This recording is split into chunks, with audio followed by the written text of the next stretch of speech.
Hi, my name is Leah, and I am here to teach you about a little thing called geometry. Hopefully you will find these learnings to be very useful. Vertical angles. Vertical angles are the angles opposite of each other when two lines cross. They are always equal. Take line A and line B for example. If you make them cross, they will make two pairs of vertical angles. If you number the angles as 1, 2, 3, and 4, you can see that 1 and 3 are vertical angles, and 2 and 4 are vertical angles also. Angle bisector. An angle bisector is a line that splits an angle into two equal angles. Bisect means to divide into two equal parts. Take a 40-degree angle for example. If you bisect the angle, you will have a result of two angles that both measure 20 degrees. This is what an angle bisector is. It splits the angle in half. Continuing on with the bisectors, we also have a perpendicular bisector. A perpendicular bisector is a line which cuts a line segment into two equal parts at 90 degrees. Basically, it is the same thing as an angle bisector, except you're bisecting a segment instead of an angle. In geometry, the segment addition postulate states that given 2 points A and C, a third point B lies on the line segment AC, if and only if the distances between the points satisfy the equation AB plus BC equals AC. So segment addition postulate is fairly easy, unless you come across a hard equation. Now let's move on to something more, familiar. How about triangles? All triangles add up to 180 degrees, and all triangles have three sides. But how can you classify a triangle? Well, you can classify triangles by their sides and angles. Triangles have three special names given to them to tell how many sides or angles are equal.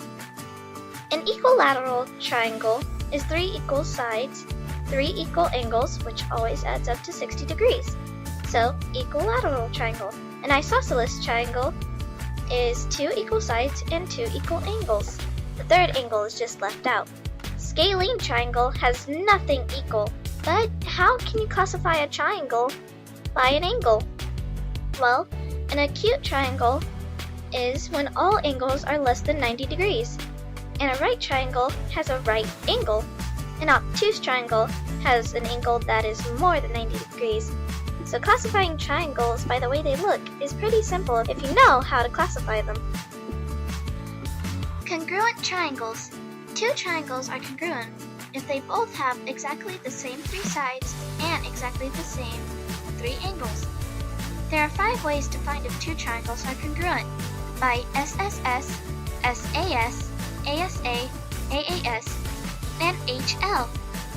SSS stands for side, side, side, and means that we have two triangles with all three sides equal.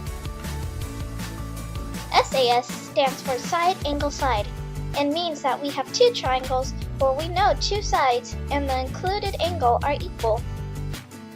SAS stands for angle, side, angle, and means that we have two triangles where we know two angles and the included side are equal. AAS stands for angle, angle, side, and means that we have two triangles where we know two angles and the non-included side are equal. HL.